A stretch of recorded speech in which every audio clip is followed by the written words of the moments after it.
video kelompok 8. Ngapain nih Lantan? Kita bakal bahas ASD, tapi sebelum kita bahas ASD, kita mau memperkenalkan diri dulu. Ada siapa? Di sini ada aku nih ya. Ada aku Lala, ada Koni, dan ada... Halo, aku Nadia. Aku Ool. Nah, pada kesempatan ini kami akan membahas salah satu gangguan yang sering muncul pada anak-anak, yaitu Autism Spectrum Disorder. Namun, video ini tidak ditujukan agar penonton melakukan diagnosis sendiri terhadap anak, melainkan untuk meningkatkan sensitivitas kita terhadap Autism Spectrum Disorder, sehingga apabila menemukan kesesuaian dengan tanda-tanda yang dijelaskan, kita dapat mengambil langkah yang tepat. Nah, tadi kan udah dijelasin nih sama Ool sama Nadia sedikit mengenai ASD. Nah, jika teman-teman pengen tahu lebih lanjut mengenai ASD, boleh Tonton video kami. Halo semuanya, pada video kali ini kita akan membahas tentang Autism Spectrum Disorder. Nah, kalian sudah tahu belum apa itu Autism Spectrum Disorder? Kalau belum, yuk simak video berikut ini. Kita akan membahas mulai dari apa sih itu Autism Spectrum Disorder, gejala, dan bagaimana cara menanggulanginya. Autism Spectrum Disorder atau SD adalah gangguan neurologis yang memengaruhi cara individu memproses informasi dan berinteraksi dengan dunia di sekitarnya. Ini adalah gangguan perkembangan yang kronis dan kompleks yang pertama kali muncul pada masa awal kehidupan. Biasanya sebelum usia 3 tahun dan berlangsung sepanjang kehidupan seseorang. ASD termasuk dalam spektrum karena gejalanya sangat bervariasi, mulai dari tingkat keparahan yang ringan hingga berat, serta berbeda-beda dalam setiap individu. Nah, yuk mari kita cari tahu tentang gejala ASD. Gejala yang pertama, minimnya komunikasi sosial timbal balik atau verbal dan nonverbal, tidak responsif atau mengabaikan orang lain yang mengajak berbicara, jarang melakukan kontak mata dan gestur tubuh yang bermakna. Maksudnya, meskipun anak tersebut melakukan kontak mata dan menunjukkan ekspresi tertentu, hal tersebut tidak mengandung pesan yang dapat diterjemahkan oleh orang sekitar, seolah mereka sedang asik dengan dunia sendiri saja.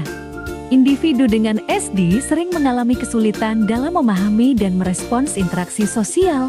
Mereka mungkin tidak memiliki kemampuan alami untuk membentuk hubungan sosial yang mendalam dengan orang lain.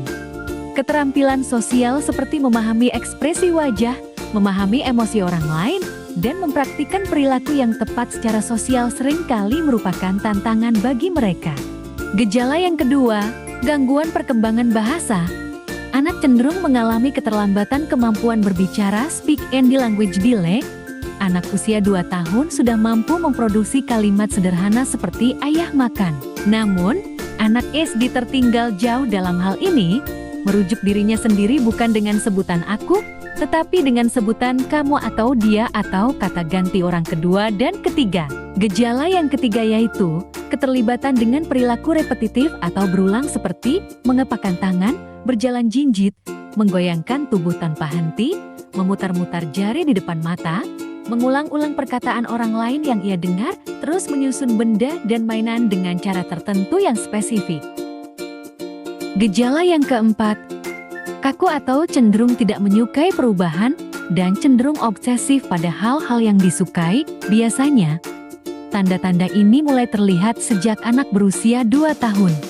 Kondisi ini berkembang karena beberapa faktor. Nah, yuk mari kita simak faktor-faktor yang memengaruhi kondisi Autism Spectrum Disorder. Yang pertama adalah genetik, seperti riwayat SD dalam keluarga dan keterlambatan kemampuan berbahasa pada keluarga. Yang kedua neurobiologis, adanya kelainan pada otak yang dapat terjadi karena hamil di usia lanjut. Anak lahir secara prematur ekstrem seperti kelahiran sebelum usia kehamilan 28 minggu, serta paparan terhadap obat-obatan atau zat kimia berbahaya saat hamil. Lalu, apa yang harus dilakukan orang tua saat menyadari tanda-tanda ini pada anak? Sadari dan cobalah untuk menerima. Setiap orang tua pasti menginginkan buah hatinya tumbuh dan berkembang seperti anak-anak pada umumnya, sehingga wajar apabila orang tua merasa tidak siap untuk menerima fakta bahwa anaknya akan berbeda dari anak pada umumnya. Namun, terlalu lama menyangkal dan melarikan diri hanya akan memperburuk kondisi anak karena mengidentifikasi SD sejak dini adalah prioritas utama. Orang tua juga harus segera membantu anak untuk terhubung dengan profesional seperti psikolog, dokter anak, atau psikiater untuk menerima konsultasi dan penanganan. Semakin dini intervensi yang diterima anak SD, semakin baik pula perkembangannya. Anak SD yang mendapatkan intervensi segera mungkin banyak yang berhasil menemukan potensi diri, berkuliah di universitas umum, dan bekerja.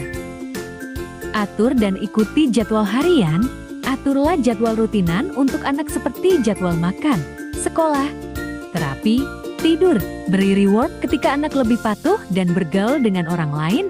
Reward ini bertujuan untuk meningkatkan daya tanggap, inisiatif, dan interaksi anak.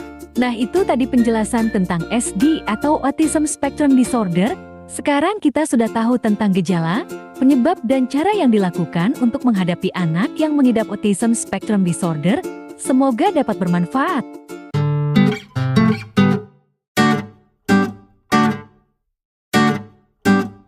Hai guys, jadi vlog. Iya, vlog gitu gak sih? Jadi kami dari kelompok 8. Hai, ada aku Lala, ada ada Halo. Apa lagi ya? Di sini Iya, tiba banget nggak tahu. Apa ya?